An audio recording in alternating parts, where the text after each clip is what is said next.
Michelle Pfeiffer is still the best. Michelle Pfeiffer remains the best Catwoman. Does this come as a surprise? Coming in first place is Michelle Pfeiffer. The pinnacle version of Catwoman? We hear ad nauseum about Michelle Pfeiffer being the only, the undisputed queen of live-action Catwoman. She's the GOAT at being the Catwoman. We get it. It's ubiquitous. And yeah, sure, nostalgia's a thing. Did I have a gay awakening as an 11-year-old boy who wanted to literally whip men into shape while being uncomfortably sexy and sporting a bold lip? Maybe. Ooh, I get excited just thinking about it. Then again, why do thousands of drag queens born after this movie came out have a Batman Returns specific Catwoman number? There must be emotional and psychoanalytical reasons we just can't seem to get enough of her, beyond the killer costume and cutting dialogue. I wouldn't touch you to scratch you. She's a gloriously inaccurate anti-princess who makes fast work at building character due to a wealth of death. That's distinct. Let's get more specific about it. Join me, if you will, for a scholarly, sometimes personal, always fun, perhaps definitive, you don't know, deep dive into the virtues of Batman Returns' most thrilling character. Who's the most dynamic live-action Catwoman?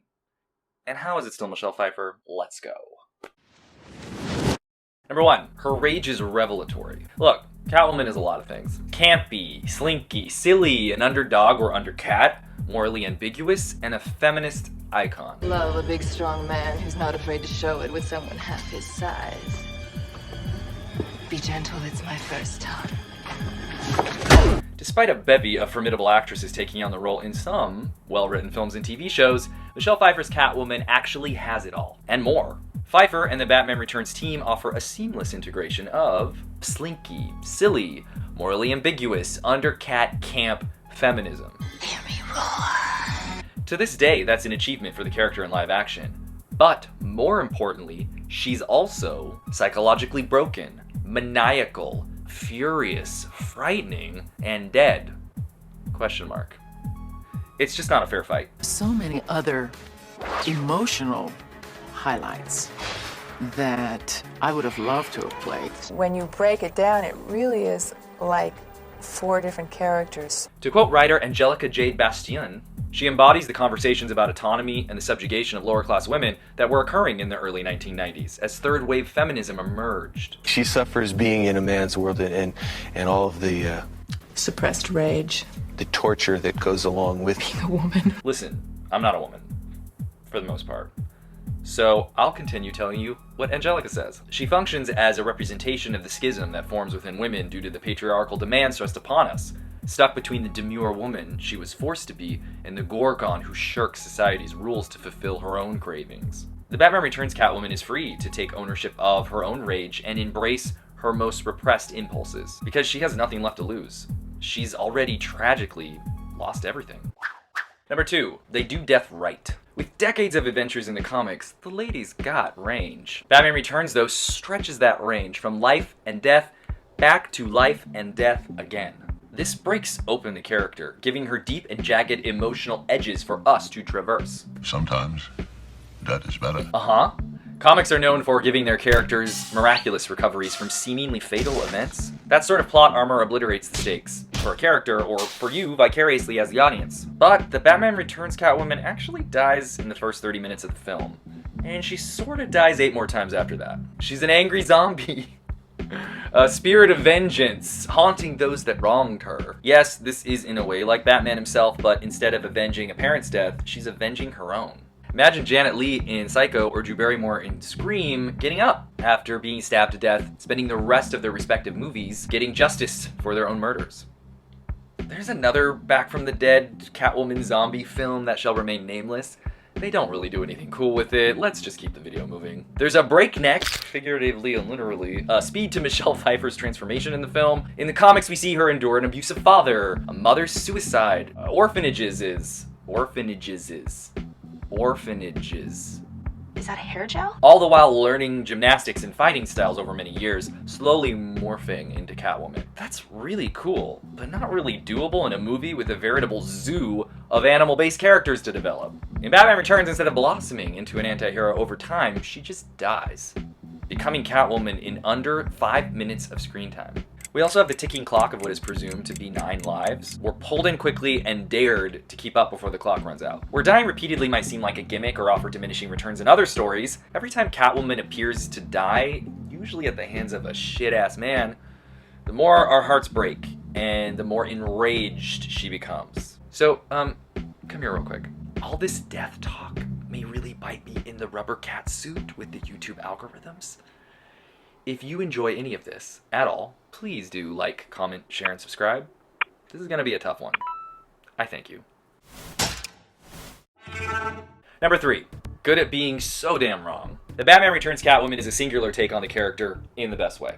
Over dozens of years in the comics, animated series, and films, it's a mosh pit within a crowded field. One way to stand out is to stray, pun intended, from the specifics of the established character. That's not good enough alone, as we've learned.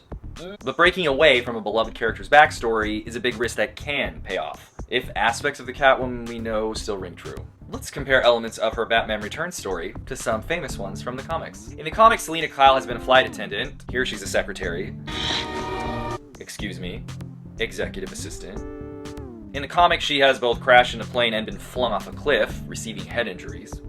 Okay. In the movie, she falls from several great heights and has a bandaged forehead, even though she fell backwards out a window. In the comics, she has been repeatedly abused by significant men in her life. In the movie, she's abused by her boss, the Penguin, and to some extent, Batman. I tried to save you to grab you. Seems like every woman you try to save ends up dead. Or deeply resentful. Maybe you should retire. Even the latex in the whip, which is synonymous with BDSM, hints at the dominatrix side of the character in the famous Batman Year One comics. Did the writing team take all of this rich mythology into account? I would suspect not. Tim and I never had a conversation about like, what are fans of the comic book gonna think? What are the people gonna think? What are the sponsors? But it seems to have worked out anyway. My understanding is that Selina Kyle has also died in the comics, but it's very rare. She's led multiple lives actually, on different dimensions sometimes. So there's shimmy room for creative liberties. Was that enough of a shimmy? So there's shimmy room. So there's shimmy, shimmy, shimmy. That's a shoulder. That's a shimmy and a shoulder. Why do we talk to cameras? It's the weirdest. Everything's weird. If you didn't know, all of this, all of you in there, you're very weird. And weird is normal. Okay. Where was I? I don't like my hair. Audiences can go along with these liberties if you give them a compelling character with their own motivations and justifications for being in the story. Number 4, Daniel Waters. Then to my surprise, I read the script and I found she was just very, actually more complicated than I could have even imagined. In Pfeiffer's writing corner, you have a powerhouse for twisted wit. Between this film and the pitch black comedy Heathers, writer Daniel Waters is the bard with the poison pen. And that poison goes down so smooth. Yes, the meek to meow trope is played out in film and TV, but one could argue it's partially because of the success of this character, and also maybe an oversimplification. In Batman Returns, Selina Kyle is already quick-witted, industrious, and does in fact stand up to her boss's abuse of power before her first untimely demise. The point of a character arc is to start a person off in a deeply relatable place. This Selina Kyle was written to be a normal person without power, who was pushed to the ultimate extreme. Her equally extreme rise from the ashes and transformation into a powerful person unburdened by societal structures is a wish-fulfillment scenario for us as the audience. Even though everyone mentions it, I'd be remiss not to also exalt the dialogue she's given here. Her lines are playful. Gotta go. Girl talk. Deranged. Sorry, Max. A die for a die. Wacky. Saved by kitty litter. Best. Quippy. Sickos never scare me. At least they're committed. Earnest. Does this mean we have to start fighting? And poignant. But a kiss can be even deadlier if you mean it. People still quote Pfeiffer's Catwoman. Life's a bitch. Now so am I. And Heathers. Did you have a brain tumor for breakfast? Are they doing the same for Hathaway's Cat Lady, though? Where's the fun in that? If you love the writing of Batman Returns, you like Daniel Waters, definitely check out my video on the movie Heathers. We discussed it. Number 5, Burton's favorite character. Burton has gone on record that Catwoman is his favorite Batman character, and it shows. Some argue she's the true protagonist of the film, or at least the main character somehow. She's an anti-hero with flaws we understand, goes through the biggest transformation or change in the film, and moves some plot around. Number 6, a catsuit vacuum packed with story. Just a quick bone to pick. When the topic of this role comes up, interviewers often like to focus more on how Michelle Pfeiffer got into that skin-tight catsuit, as opposed to how much story we get out of it. It looks homemade, showing she's not wealthy. The costume, like her fragile psyche, unravels slowly throughout the film. Catwoman's famous whip is also actually useful and doubles as a tail. I read a great dissertation by A. Lux Mischow. They noted how the making of the catsuit is the first step Selina takes towards personal agency, how the prominent white stitching emphasizes her labor, and the mortician's Y down the chest signifies her recent death. Mischow points out how Selina Kyle has become a creature in the way of Mary Shelley's, but this new figure is self-authored, her own design. The costume was so visually packed with character and story, it was brought into the continuity of the comics. When everything down to the costume is telling an engaging story, you're bound to turn some heads and some brains on. Number 7, the nastiest action. Sure, most actors have to walk the walk and kick the kick when it comes to action movies, but they've never put a f***ing live bird in their mouth, have they? Have they? Burton reportedly said, "I don't think I've ever been so impressed. She had a live bird in her mouth while the camera was rolling." Okay, lots of humans know about this one, but the scene of her whipping off the heads in Shrek's department store was all real and in one take. Holy shit.